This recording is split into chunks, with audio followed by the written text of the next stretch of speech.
let me approach your light like a real one. What's up, T-Babies? You already know what it is. It's your girl, Tato. Tato. And welcome back to my YouTube channel, you guys. Before we get into this video, make sure you like, subscribe, and comment. Hit that post notification bell, therefore you will be notified when I drop another. You guys, as you can see by the title, I went to go see Bad Boys for Life, aka Bad Boys 3. And this is a movie review.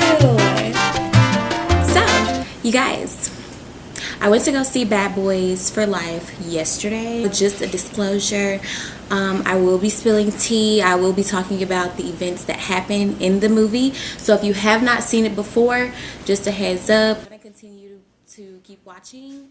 You're just going to pretty much hear a lot of events that occurred in the movie. So, you guys, first of all, let's discuss the fact that there's a Bad Boys 3. I want to say part 2, Bad Boys 2 was released 17 years ago, officially. I was actually watching interviews myself featuring Will Smith and Martin Lawrence, which are the two main characters in the Bad Boys franchise, which they actually produced Bad Boys for Life.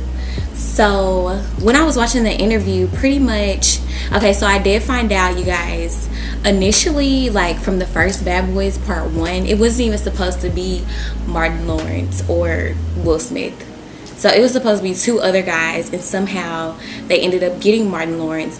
But Martin was like, look, I'm not about to film this if y'all don't allow me to choose like my partner, aka my co-star, and the other lead character. So he suggested Will Smith, and he's like, look, I'm not doing it if I don't have Will at all. So, and that's period, point blank. So they allowed him to get Will Smith. So Will Smith was the other person that was casted in part 1, and you guys, they made history from there. Okay. And so we were trying to understand, because there's this whole little depiction in Bad Boys 1 and Bad Boys 2 about Mike Lowrey. Because Will Smith, you know, we already know he's fine. He looks great. So he had the character Mike Lowrey in the video, which is absolutely legendary, because to this day people reference him. They reference the character, just how smooth he was. He was the man. So we all know, like, Mike Lowrey is like that ideal man. Sex appeal, charismatic, everything. So finding out in Bad Boys 3, basically it kind of evolved around Will Smith a little bit more than Martin. He's still very much important, because their relationship and their friendship was tested in this movie, which I feel like it's kind of tested because they kind of like bump heads in part 1 and part 2, but it was really tested in part 3. Come to find out, before Mike Lowrey and Marcus Barnett, I'm not quite sure, but okay, so Marcus and Mike, before they became partners and before they joined like the police force, apparently Mike Lowrey was already a police officer, which was Will Smith. He's only been in love once in his whole entire life, because in Bad Boys 3 he is still single, you guys. And no, freaking Gabrielle Union is not on there, which I wish she was, because that just would have been like the perfect love story, to see like both of them together and everything work out. They end up getting married. Like, they had that connection in part 2. They had the sex appeal, everything. So, and they had that great chemistry. So I'm like, okay, this would be perfect if in part 3 they're married, they're still in the police force, or they're like undercover agents, they have children, they both look great. But no, things didn't work out like that. And actually, I want to say Gabrielle Union, she's in the show LA's Finest, which is a spinoff, kind of, sort of, from Bad Boys. So she's like a police officer on there, and her name is still Sid and everything like that. So she still has that history or that backstory. And they kind of subliminally mention a little bit from like the Bad Boys franchise, and they mention Marcus, which is her brother, everything like that. But from my understanding and from what I've seen, because I have seen a few episodes, Marcus and Mike were not on there. So it's really just centered around Gabby and Jessica Alba. So that's pretty much their show. They didn't end up being together, so Will Smith just told Marcus like, hey, I have been in love one time, and I guess it wasn't even with Sid. So he is apparently crushing on this other, so she's actually like a sergeant or a lieutenant. I want to say a sergeant. She's like higher up in the police force. So she's kind of a little bit above Mike and Marcus, but they're still very much respected in the police force because of the fact that they're still police officers, and it's been like over 20 years. Everyone just knows kind of like they're legends around the department, and just to respect them. So the lady's name is Rita. I don't think she's white. I think she's like, she might be Latina or Hispanic or something, or she might be a mixture of like white and like Hispanic or something. But she doesn't look like fully Hispanic to me, but she doesn't look like fully white to me either. So apparently they have some type of history. They have like this little love-hate relationship. They may have dated in the past and things didn't work out because maybe Mike was still living this like bachelor lifestyle, which he still is, y'all. He still has a high-rise in Miami, which is really playing. Like, I really like his bachelor pad. He still has a Porsche. Oh yeah, he's pretty much still on the same shit that he was on. Love-hate relationship, and things didn't work out between them. So he tells Marcus like, oh, I've been in love one time. So get this. And like I said, remember, it wasn't with Sydney. So apparently it was with this lady named Isabel.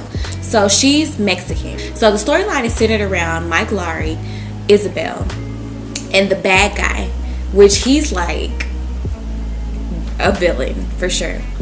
So the backstory pretty much with them, Isabel and Mike kind of went undercover, and he was a part of like this Mexican cartel before him and Marcus even met and became partners, from my understanding. He apparently, when he first got onto the force, he said that Captain, we all know the same Captain has been the Captain since part 1, part 2, so Captain is in part 3, y'all. So he pulled Mike Lowrey straight out of the police force, kind of like took him under his wing and threw him straight in to take down like this super top undercover mission for the Mexican cartel. So apparently when Mike Lowrey went over there to Mexico, he wasn't even Mike Lowrey. So he had this fake identity, and his name was Ricky something, Ricky Rodriguez, and Ricky Ricardo. I don't think it was Ricky Ricardo. I'm tripping. So Isabel ended up like coaching him and kind of molding him into this Mike Lowrey ideal person. So Mike Lowrey didn't have a swag at first, no sex appeal, no nothing. So she molded him and kind of coached him into this like smooth person that could get out of like a lot of situations. He can maneuver his way around situations to pretty much get what he wants. She did that for him, helped him with his wardrobe, his attire. That's why he'd be looking all fly, and all of the bad boys, because we all know Mike Lowrey. It's Mike Lowrey. Apparently that happened, and they just spent so much time together, him and Isabel. So they fell in love, you guys. That was the one time he was in love. So out of nowhere in the movie, hella people getting assassinated. Like, I'm talking about like sharpshooters from like 38 stories high buildings. it's the guy, the villain. I think his name was Armando or something. And so he was the one that was like killing all these people. So, but he didn't want to kill these people. He was instructed by his mother. So his mother was Isabel. You guys, his mother's Isabel. And we're all trying to understand the correlation. Like, why does she want him to kill like all these people or whatever? Like, what do they have in common? And so she keeps telling Armando, I think was his name. Let me make sure that's his name before I even... Oh, it is Armando, you guys. Yeah. So she's instructing him to kill all these people, and we're just trying to understand why. Like, who are they? Like, what's the reason? And y'all, in the midst of killing all those people, he drives by on Ocean Drive in Miami and shoots Mike Lowrey like 3 times. So, and this was like in the beginning of the movie. When that happened, we was like the whole movie theater was silent. And I'm like, there's no way. There's no way, because then it wouldn't be a Bad Boys 3 and we have to see some action. So there's no way y'all are like about to kill Mike Lowrey. So he gets shot 3 times, y'all. They rush him to the hospital. Marcus is there. Like, mind you, it's Armando. He's driving on a motorcycle. Bop, bop, bop. And then just keep it pushing. Also, they had just came out of one of these bars that, like, you don't know where all the police officers hang out when they're off duty or when they get off work or whatever. It's just like Cop City, like Copville. And so everybody like was in there, like pretty much the whole damn police force. Dude on his hot boy shit. Like he's on his hot boy shit. He drives past the whole little cop chill out spot and shoots Mike Lowrey, and Marcus is right there. Then just speeds off. Then it's like 20 police officers just running. I'm just like, where was y'all at? Y'all ain't good for nothing. Yeah, they're running to get to him. They rush him to the hospital, all this and that. So after they rush him to the hospital, they're just like, Marcus is like, stay with me. Like it's just like this moment where it's like, what's about to happen? Like, it's unpredictable. We don't know what's going to happen. After he's rushed to the hospital, it just cuts to another scene. The next scene that it cuts to is people sitting in an audience, but it's not an audience. It looks like family members and loved ones, and they are all crying. So they're all crying, and I'm like, we just like, everyone in the movie theater's like, did they kill Mike? Like, I'm getting my tears ready, like I'm about to cry. There's Marcus crying, the captain is crying, Teresa's crying, which is Marcus's wife, and I'm just like, y'all about to give me a heart attack, like what's going on? So then it cuts to the altar. So Mike Lowrey didn't die. And he's just in a wheelchair, so he kind of like scoots his way onto the stage or whatever. So y'all, it's a wedding altar. Apparently Megan, which is Marcus's daughter, gets married. Guess who she marries, you guys? Reggie. Do y'all remember Reggie? Okay, first of all, Mike Lowrey gave him a toast because, you know, he's like the godfather or whatever. Mike Lowrey gives him a toast, and he's just like, Reggie, like the first day when you came over to take Megan out, I was like, oh my gosh, like, oh my gosh, like I'm about to cry. It was just so crazy because it had like those sentimental moments where you pretty much have to know all the bad boys to understand like these little subliminal messages and these previous characters that were like in the other movies. So I'm just like, oh, you know, they kept it the same. That really meant a lot to me. So I thought that was really cool. But the fact that they like tried to play us as if Mike Lowrey died, and it was like this ultimate sad moment and we thought they were at a funeral, but really they were at a wedding. So it made sense. I like the way they did that, you know, as far as the writing and everything. Like, it played out the right way. So yeah, everything is good, yada yada yada. Mike is healed, he's walking. This was 6 months later after he got shot. After that, you guys, the villain, he finds out that Mike Lowrey is still alive. He finds out that he's alive, and he calls his mom like, hey, one of them is not dead, because he assassinated all the other ones. It was like 5 other people on this list, and I'm just like what is this list? Like, what is this?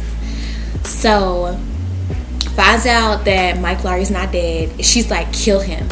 Also, throughout the movie, y'all, they keep saying hasta la fuego, hasta luego, hasta la fuego. I think it's hasta la fuego. So apparently it's not even real Spanish, right? So I think y'all know where this is going, because Isabel keeps telling Armando, you have to kill these people, like they killed your father and we need our revenge, like these people took your father away from me, like kill them. And they keep discussing this hasta la fuego. It dawns on Mike Lowrey, he ended up looking Armando in his eyes. They had this fight where Mike Lowrey and Marcus were on their way to pick up a witness, and soon as they make it to the place to pick the witness up, he's thrown off the building, and he actually falls on the minivan that Marcus is driving. So Mike Lowrey rushes up to the top floor or whatever, and Marcus is just like, look, I don't want nothing to do with this. I was actually trying to retire, and yeah, I don't want to deal with this no more. I made a promise to God, if he allowed you to make it, and if he didn't take you away from me and you didn't die, I wouldn't be violent anymore. You know, I'm gonna take a step away from the force, and I'm gonna just live my life with my family. Mike Lowrey is not having that. This nigga ran up to the top floor. He's fighting Armando, like they're literally fighting. And Armando is getting with him, y'all. Like, he's getting with him. So while they're fighting, he still has on his like leather attire. Armando does, from when he was his biking attire from his motorcycle. He also still has on a helmet. So they're fighting or whatever, but it's like, is he really even feeling these punches? Because you're just so suited up, and then you have on a helmet. Like, I'm thinking these punches are not even really affecting him. Eventually, Mike Lowrey kind of grasps a hold of him a little bit, raises up his shield, and looks into his eyes. When they looked into each other's eyes, they had a moment. And I'm just like, there has to be something significant behind that moment.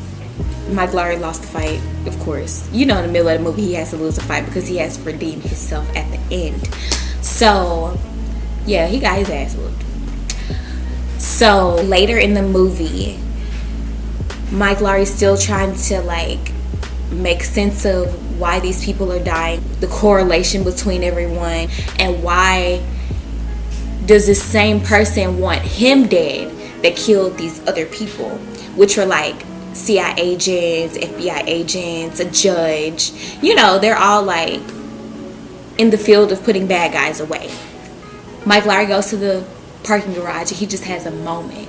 So he is really just thinking deeply.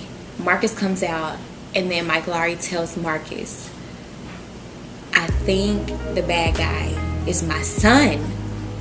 And that didn't even cross my mind, honestly. But I'm just like, it might be. Also, y'all, Armando, aka Jacob Scipio, y'all, he fine. Okay, he's like he fine.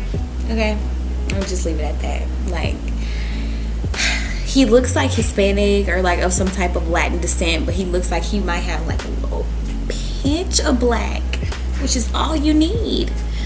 But he is, yeah, he's fine. And we just don't leave it at that. Isabel's like the big villain.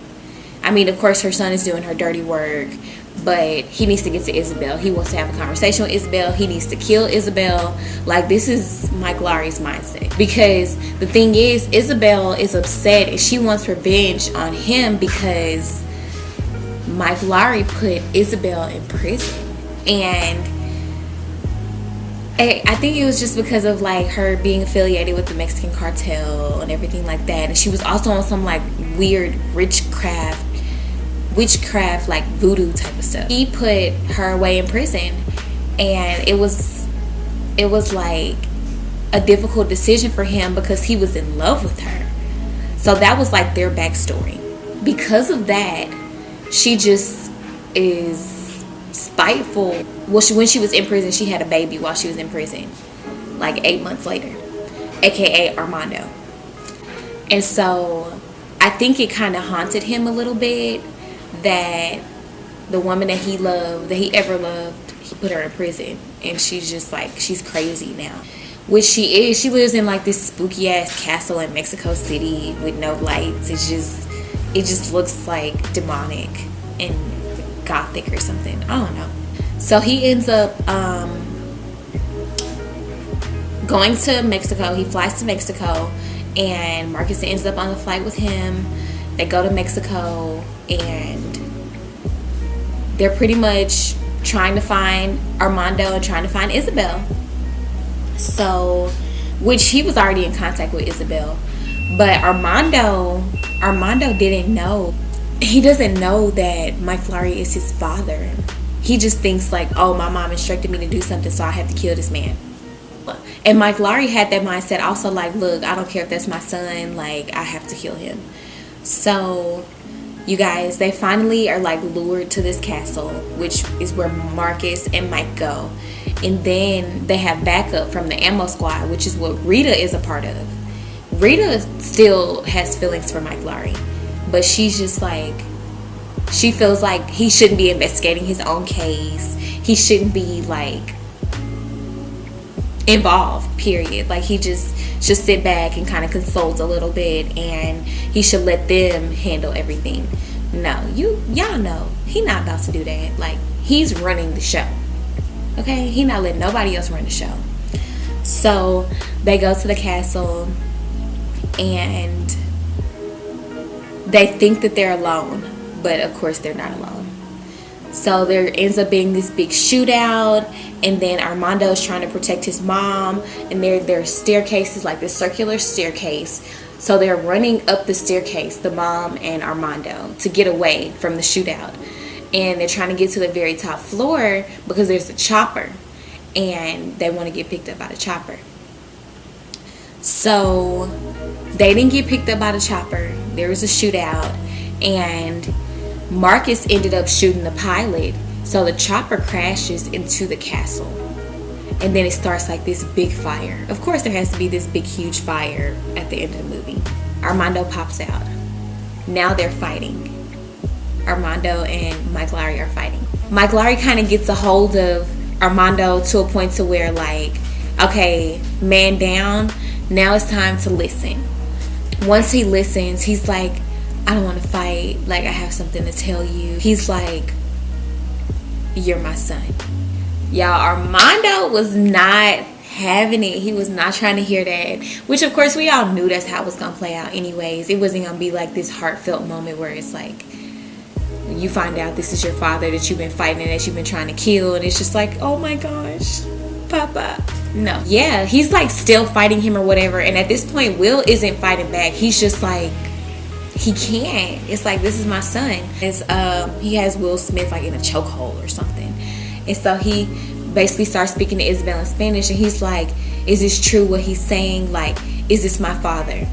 And so Isabel is like, she just looks so just possessed and demonic. She's just like, it doesn't matter. Like, and then the thunder is like thundering, and it's raining really hard, and she's just like, it doesn't matter. And he's like, no, tell me the truth. Is what he's saying is true? And Mike Lowrey's like, tell him, Isabel. And Marcus is just sitting here. Marcus already fucked up because he ain't do too much. He just like, tell him the truth, spill the tea. So after she pulls the trigger, because she did pull the trigger, she accidentally shoots Armando because Armando's right there. So she accidentally shoots Armando trying to shoot Mike Lowrey, and she's just like distraught. So that's what happened. So Armando's just on the ground bleeding, like losing blood. He's shot. So his mother dies. She falls into the fire. After that, some kind of way, Marcus slips, of course, because he just always does that. Y'all, Marcus about to fall into the fire. And I'm like, I know they not about to kill Martin Lawrence. Like, they can't. So he's about to fall into the fire, and no one is there to help. So Armando's on the ground. He's shot. And Mike Lowrey's just holding on to Marcus, like, for dear life. Like, the other hand reaches in. Y'all, it was Armando. I was like, oh my gosh. So Armando and Will help him and pull him up. Okay.